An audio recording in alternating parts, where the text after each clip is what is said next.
Welcome to everyone I haven't welcomed yet to this time of remembrance and thanksgiving. It's a time of sadness and tears too. We all have come to a place as part of your journey through grief and loss to say goodbye to Neville, a dad, a granddad, a great-granddad, a friend, a brother. He was part of your lives for a long time. And we're here to celebrate happy memories, to give thanks to God for his life, to give thanks for shared experiences in good times, but also in testing times. I am lighting I was going to light the Christ candle, someone did it for me, as a reminder that Christ is present with us today and every day. And that Christ's presence is also in your grief, in your mourning, and that God's light is shining in the darkness of loss and goodbye as well. I want to ask that we take some time to reflect on all that has been. If there are regrets, address them now and lay them down at the foot of the cross. If there are things that need to be said, say them silently now and let the words go. If there is an empty place in your heart, fill it with memories of happiness, of love shown in the past. Time cannot alter the memories you hold dear. If there are tears to shed, let them flow now and in the future. They are signs of your care, the expression of your pain. Do not deny them. They are part of your journey. I'm going to give some time to be quiet, to reflect, and while we do it, we're going to listen to a song and look at some photos, bring back some memories for you.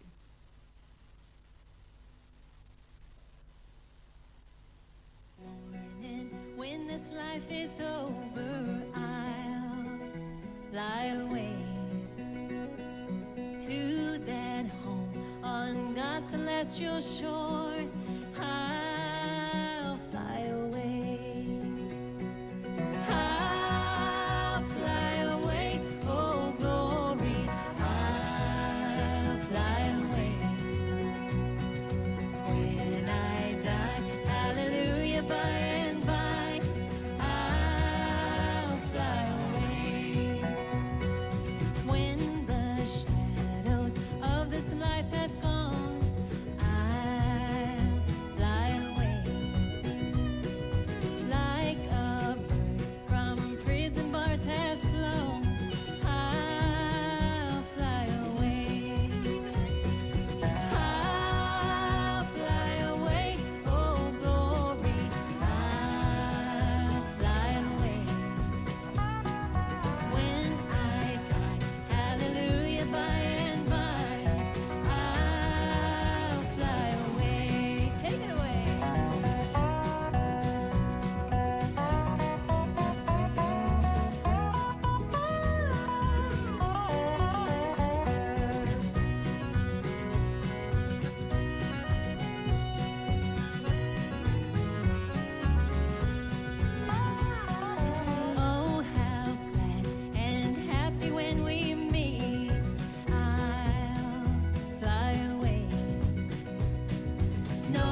We give thanks for Neville, for all he meant to each one of you, for laughter and tears, and for life itself.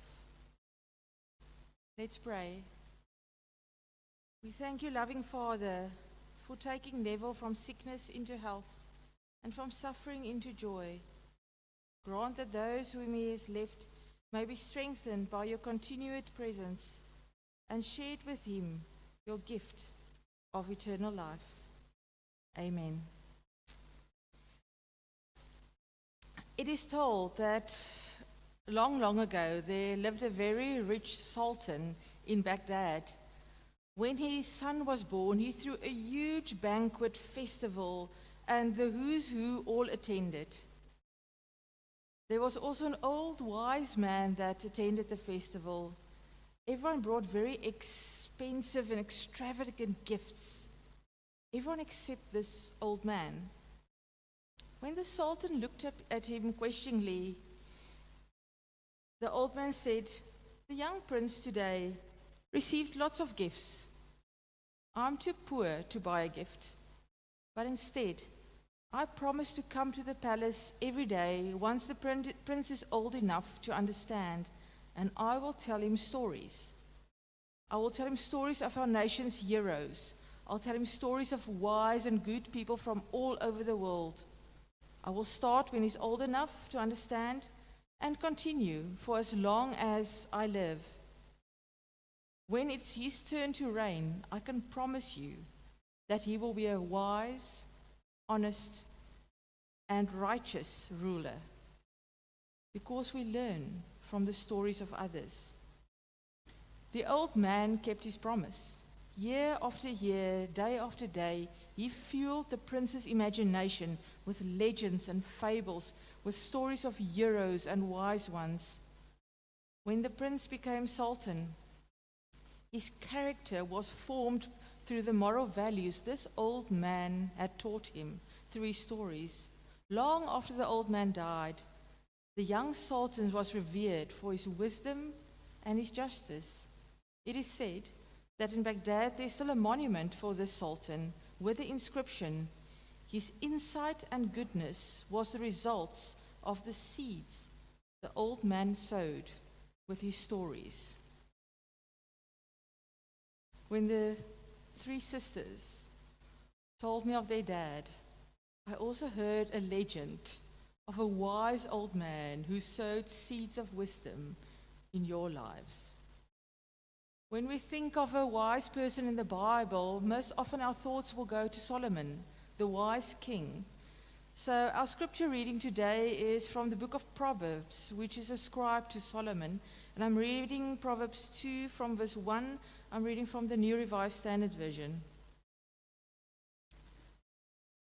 "My child, if you accept my words and treasure my commandments within you, making your ear attentive to wisdom and inclining your heart to understanding, if you indeed cry out for insight and raise your voice for understanding, if you seek it like silver and search for it as for hidden treasure, then you will understand the fear of the Lord and find the knowledge of God.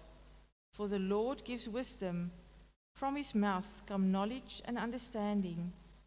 He stores up sound wisdom for the upright. He is a shield to those who walk blamelessly, guarding the paths of justice and preserving the way of his faithful ones.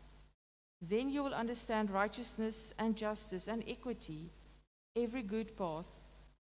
For wisdom will come into your heart, and knowledge will be pleasant to your soul. Prudence will watch over you, and understanding will guard you. It will save you from the way of evil." A few things in this short piece of scripture grabs my attention. The first is that wisdom comes from God. The Lord gives wisdom, from his mouth comes knowledge and understanding, reads the text.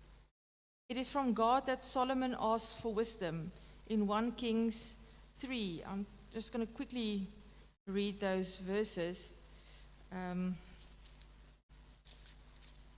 1 Kings 3 verse 3, "Solomon loved the Lord, walking in the statutes of his father David, Only he sacrificed and offered incense at the high places. The king went to Gibeon to sacrifice there, for that was the principal high place. Solomon used to offer 1,000 burnt offerings on that altar. At Gibeon, the Lord appeared to Solomon in a dream by night, and God said, let me just jump here, verse 9. Give your, sorry. And God said, ask what I should give you. And Solomon said, give your servant therefore an understanding mind to govern your people, able to discern between good and evil. For who can govern this your great people? It pleased the Lord that Solomon had asked this. God said to him, because you asked this and have not asked for yourself long life or riches, or for the life of your enemies, but have asked for yourself understanding to discern what is right, I now do according to your word. Indeed, I give you a wise and discerning mind. No one like you has been before you, and no one like you shall arise after you. Solomon understood that wisdom must be sought actively. When you talked about your dad, you talked about an 80-year-old man still wanting to learn new things, read his Bible, wanting to get more wisdom, even when you think he had everything already. He understood wisdom needs to be sought. Also, listen to the first few verbs in the first few verses of Proverbs 2. Accept my words, treasure my commandments, making your ear attentive, inclining your heart, cry out for insight, raise your voice for understanding, seek it, search for it. Then you will understand the fear of the Lord and find the knowledge of God. Our seeking out of wisdom inevitably leads us to God, because God is wisdom. And wisdom is knowledge and insight and understanding, but it's also more. It's about practical, everyday living. Knowledge is useless if you do not use it to make the world a better place. It involves justice and how you treat others, righteousness, justice and equity, reads our text. Knowledge without love is empty, writes Paul to the Corinthians. Neville seemed to have understood this. He loved knowledge and imparting it. But first and foremost, he loved people. He loved serving people and making the world a better place. He understood that wisdom involves all of you, all you do, your heart, soul, mind. Wisdom becomes a way of life, a way to be fully human, created in God's image. Those that we read, the text in Proverbs, are words written by Solomon to his child. But now I want to go back in history a bit to King David, Solomon's father. I'm reading 1 Kings 2, just a few verses. When David's time to die drew near, he charged his son Solomon, saying, I'm about to go the way of all the earth. Be strong, be courageous, and keep the charge of the Lord your God, walking in his ways, and keeping his statutes, his commandments, his ordinances, and his testimonies, as it's written in the law of Moses, so that you may prosper in all that you do, in wherever you turn. When David taught Solomon, he taught him wisdom and following the Lord. So that is what Solomon taught his children. And most of our teaching our kids, you will know, is not enough what we say. It's more about what we do, how we treat them, how we show them love. Kids learn a lot more from what they see than from what they are told. Ask me, I've got 2 toddlers. Their ears don't work. When you talk to me about Dad, you never told me anything he said. You talked to me about how he lived, how he loved, his love for music, his love for books, his love for people. You told me about his practical sense of humor. I can even say, and if I look at the smile he has on this photo, this naughty sense of humor. But most of all, you told me his love for people and his love for God. You told me what he did, how he showed you stuff, not necessarily what he told you. May you always remember your dad, granddad that way. Obviously, it wasn't perfect. We all have our faults, and none of us gets it right all the time. Thankfully, we serve a merciful God who is slow to anger and quick to forgive, who forgave us fully in Christ. Through Christ alone, we are saved and redeemed, and because of that, we know that your dad is with God and all his loved ones that went before him. As I wrote this, I was saying, I'm wondering to whom he gave the biggest fright when he got there.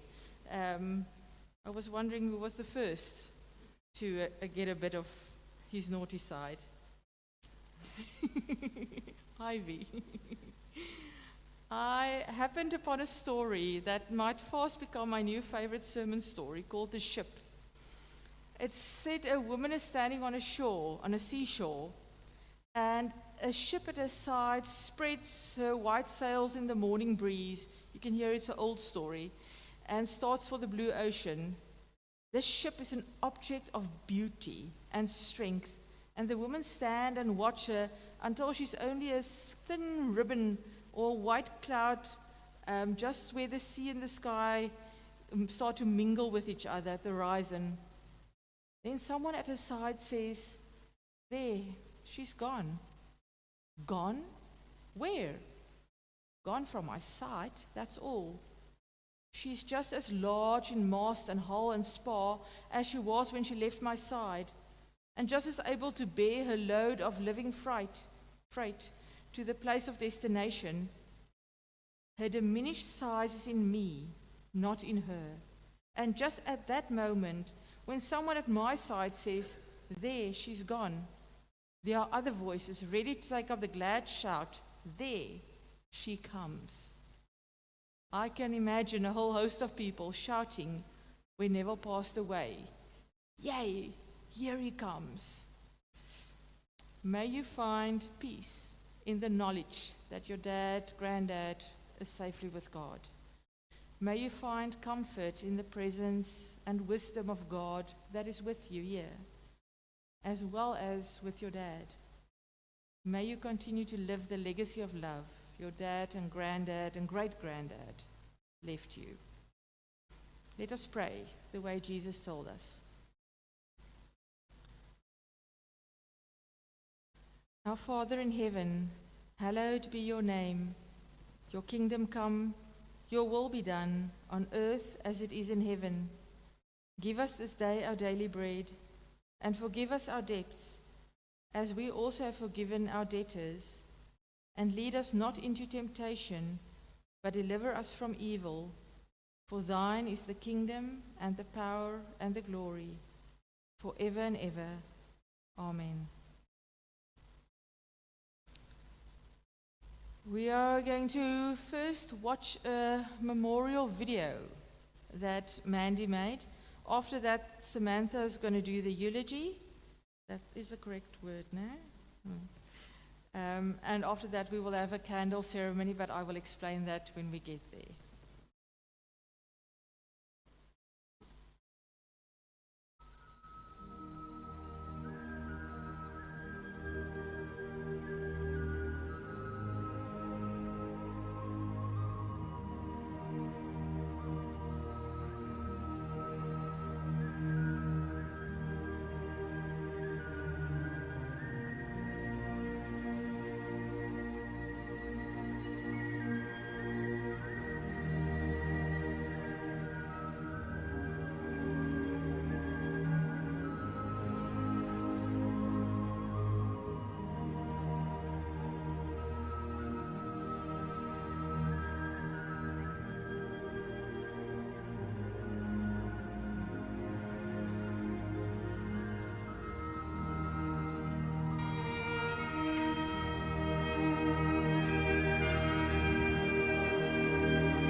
my loving dad.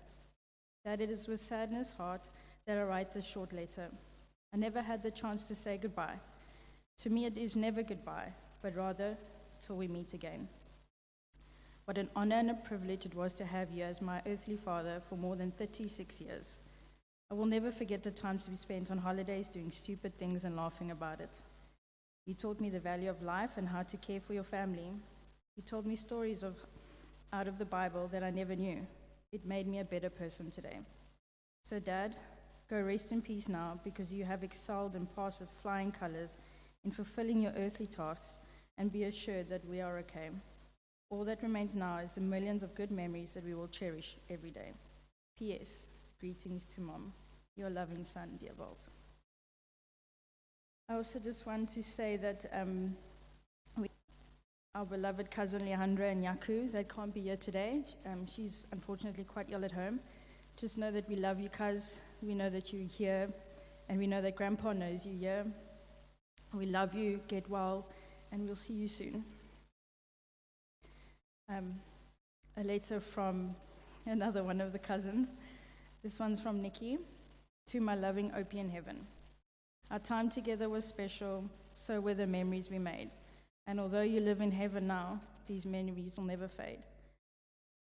I bow my head in silence and remember my Opie with love, and I know that you are up there watching from above. Every day's a struggle, and nothing feels the same. He put his arms around you and lifted you to rest. God's garden must be beautiful. He only takes the best. He knew that you were suffering. He knew you were in pain. He knew that you would never get well on earth again. He saw the road was getting rough, and the hills were hard to climb. So he closed your weary eyelids and whispered, "Peace be thine." It broke our hearts to lose you, but you didn't go alone. For part of us went with you the day that God took you home.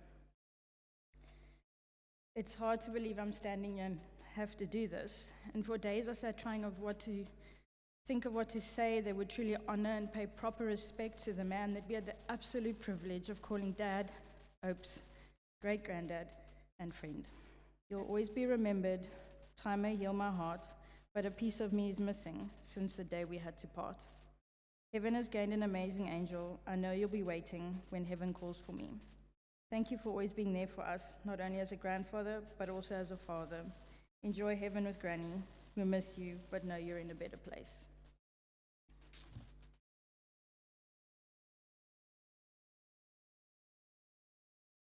This is something that I thought was quite special from all the grandkids. It's a poem that says, "To my special granddad." They say there is a reason, and they say that time will heal, but neither time nor reason will change the way I feel. 1,000 words won't bring you back. I know because I've tried. 1,000 tears. I know because I've cried. So let me tell you something. There won't be no doubt. You're so wonderful to think of, but so hard to be without. To say that I will miss listening to your stories is an understatement. To say that we will miss those slightly annoying wet willies is kind of an understatement. To say I will miss seeing you sit by your music system blasting your favorite tunes is definitely an understatement. But above all else, I will miss lying in your arms while you play with my hair and sing songs in my ear. My heart is saddened that your grandchildren won't get to know the amazing man you were. But my heart is at peace knowing that we have an abundance of the happiest and definitely the funniest memories to share with them. You will forever live on through us. Your life will always be an example to us, how to be an amazing and devoted husband, a loving and caring father, and a granddad we can truly say is the best. Thank you for passing on your love of knowledge, music, and the gospel to all of us, and we can only hope to make you proud. This one's going to be a bit hard. This one's called I'm Free. Don't grieve for me now, I'm free. I'm following the path that God has laid for me. I took his hand when I heard him call. I turned my back and left it all. Could not stay another day to laugh, to love, to work or play. Tasks left undone must stay that way. I found that peace at the close of day. If my parting has left a void, then fill it with remembered joy, a friendship shared, a laugh, a kiss. Ah, yes, these things I too will miss. Be not burdened with the times of sorrow. I wish you the sunshine of tomorrow. My life's been full of savored much, good times, good friends, a loved one's touch. Perhaps my time seemed all too brief. Don't lengthen it now with undue grief. Lift up your heart and share with me. God wanted me now. He set me free. I'm going to read a scripture that's very special to me. This was given to me by my gran and my grandfather, and I think it's quite important for all of us to remember in the times that we are, and also where we are currently as a family. Also from the Bible that was given to me from my grandparents. This is Psalm 121. I lift my eyes up to the hills. Where does my help come from? My help comes from the Lord, the maker of heaven and earth. He will not let your foot slip, he who watches over you. He will not slumber, indeed. He who watches over Israel will neither slumber nor sleep. The Lord watches over you. The Lord is your shade at your right hand. The sun will not harm you by day, nor the moon by night. The Lord will keep you from all harm. He will watch over your life. The Lord will watch over your coming and going, both now and forevermore.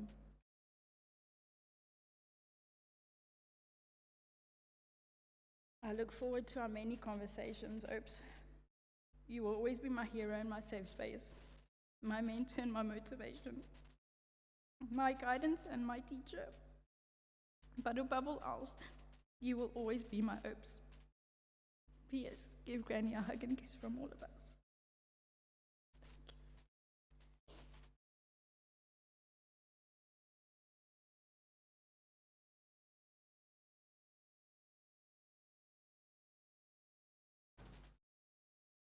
You will.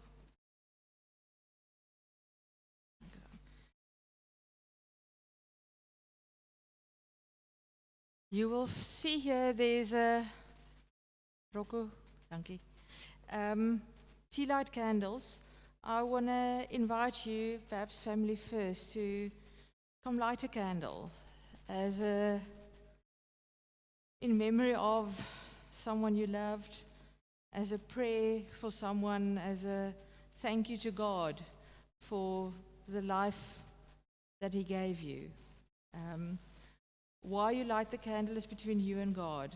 And the words you want to say while lighting the candle, that's yours to say. This is a moment for each of you to say goodbye in a way, but also say it in God's presence. So I want to invite the family first, although I think all of you are family, so I don't know if you're going to do it from the youngest to the oldest or the oldest to the youngest, that's up to you. But you can just pick up a candle, light it and put it down again. And while that is happening, a song by Michael W. Smith, Welcome Home, will be playing.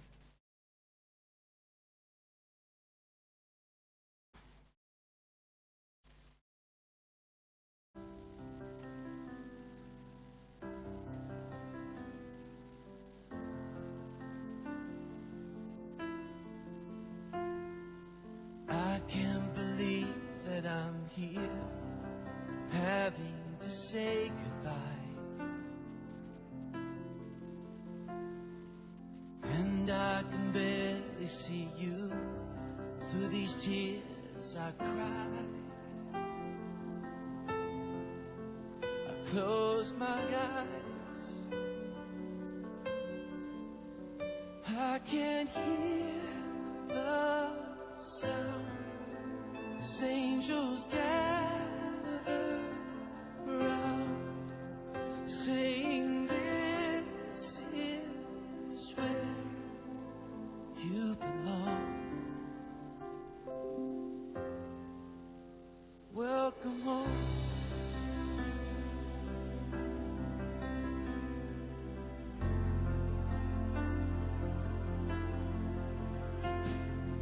There are the days that my heart aches, wishing you were here.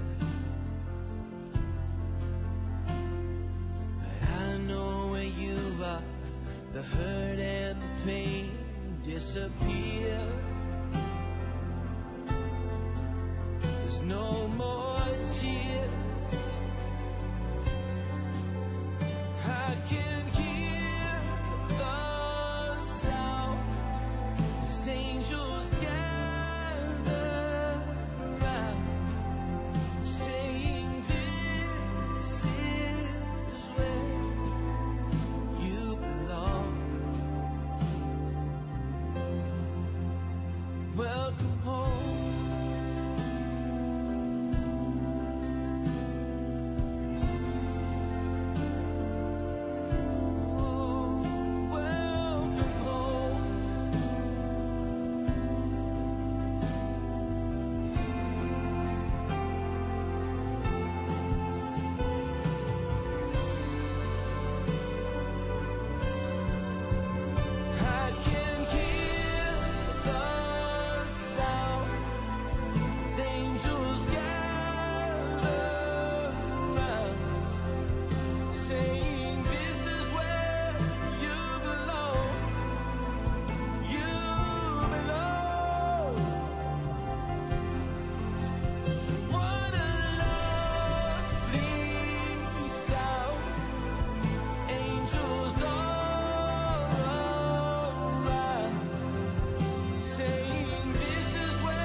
I am going to end with a blessing, but I want to ask you to stay put. Peter is going to come hand out the flowers, and then we all gather outside for a final ceremony.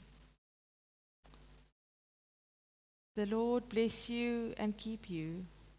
The Lord make his face shine upon you and be gracious to you. The Lord lift up your countenance upon you and give you peace. And the blessing of God Almighty, the Father, the Son, and the Holy Spirit be with you now and always. Amen.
perhaps never meet anymore, till we gather in the heavens bright city, far away on that beautiful shore. If we never meet again this side of heaven, as we struggle through this world and this struggle, there's another meeting place somewhere in heaven, by the side of the river of blood, where the child.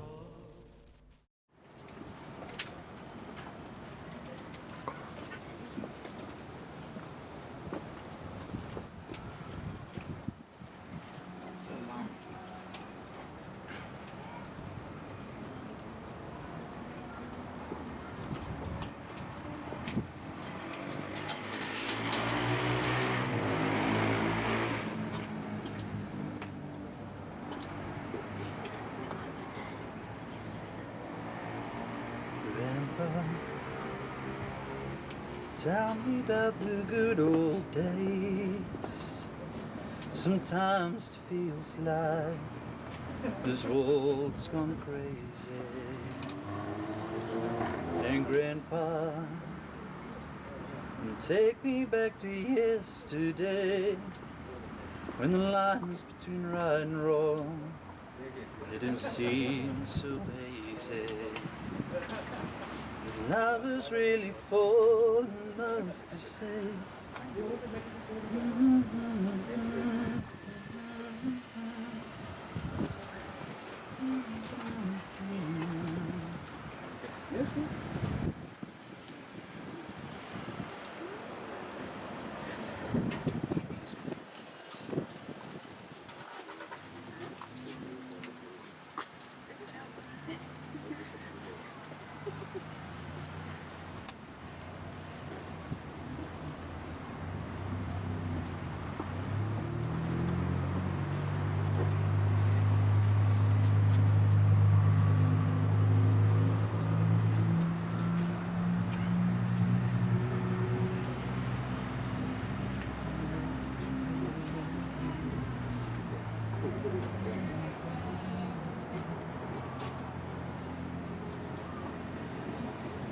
Today we blow out a candle on earth, but let His light shine in your heart. Let the memory stays, and always remember the good. Keep well. Thank you very much. Thank you.